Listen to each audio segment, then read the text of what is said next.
सिरोही के housing board इलाके में उस समय अचानक से हलचल मच गई जब सड़क किनारे एक बैग मिला, प्लास्टिक का बैग। और इस प्लास्टिक के बैग में क्या था? उस प्लास्टिक के बैग पर रक्त के धब्बे लगे थे और उससे दुर्गंध आ रही थी। हमारे पास भी फोन आया और अचानक से पुलिस की 3 गाड़ियां एक साथ आती हैं। पुलिस की 3 गाड़ियां आती हैं और लोगों में हलचल मच जाती है कि आखिर यहां पर ऐसा क्या हुआ। लेकिन यहां पर कई सारे सवाल खड़े होते हैं। जब पुलिस की 3 गाड़ियां वहां पर पहुंची और उस बैग को खोला गया, उस बैग को जब खोला गया तो सब उस नजारे को देख करके चौंक गए, क्योंकि इस बैग में क्या था? लोगों को डर था कि कहीं कोई बड़ी दुर्घटना यहां पर ना हुई हो, और ऐसा ही हुआ। उस बैग से एक कुत्ते का शव मिला।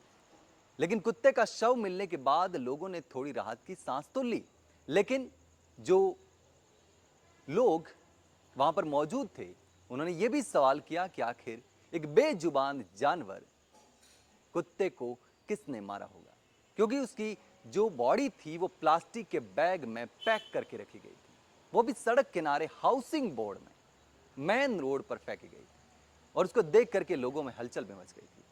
अब सवाल यह है कि क्या बेजुबान जानवर जो कुत्ता है उसको इस तरीके से मारा जा सकता है? क्या उसमें जान नहीं? एक कुत्ते को मारना भी उतना बड़ा अपराध है। अब कई जो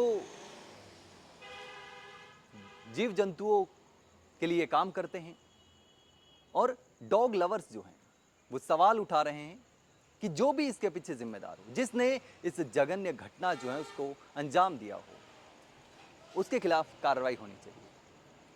लेकिन इस तरीके से एक प्लास्टिक के बैग में कुत्ते का शव मिला भी कहीं ना कहीं गलत है। जो भी इसके पीछे जिम्मेदार हो, क्योंकि वो भी एक बेजुबान जानवर है, उसके साथ भी ऐसा नहीं होना चाहिए। अब लोग सवाल कर रहे हैं कि इस तरीके से घटना को अंजाम देने वाले व्यक्ति के खिलाफ कार्रवाई होनी चाहिए, सख्त कार्रवाई होनी चाहिए, ताकि बेजुबान जानवरों के साथ ऐसा कोई ना करे। संभावना इस बात की ही जताई जा रही है कि उस कुत्ते को किसी ने मार करके कट्टे के बैग में भर करके वहां फेंका हो सकता है। अब इस पूरे मामले की अगर जांच होती है, कोई केस दर्ज होता है, उसके बाद ही पता चल पाएगा। लेकिन आगे क्या होता है वो तो देखने वाली बात होगी। लेकिन उस जो घटना हुई वहां पर अचानक से पुलिस की 3 गाड़ियां आती हैं और उस कट्टे को खोला जाता है तो सब देखकर हैरान ही रह जाते हैं कि उसमें कुत्ते का शव मिलता है।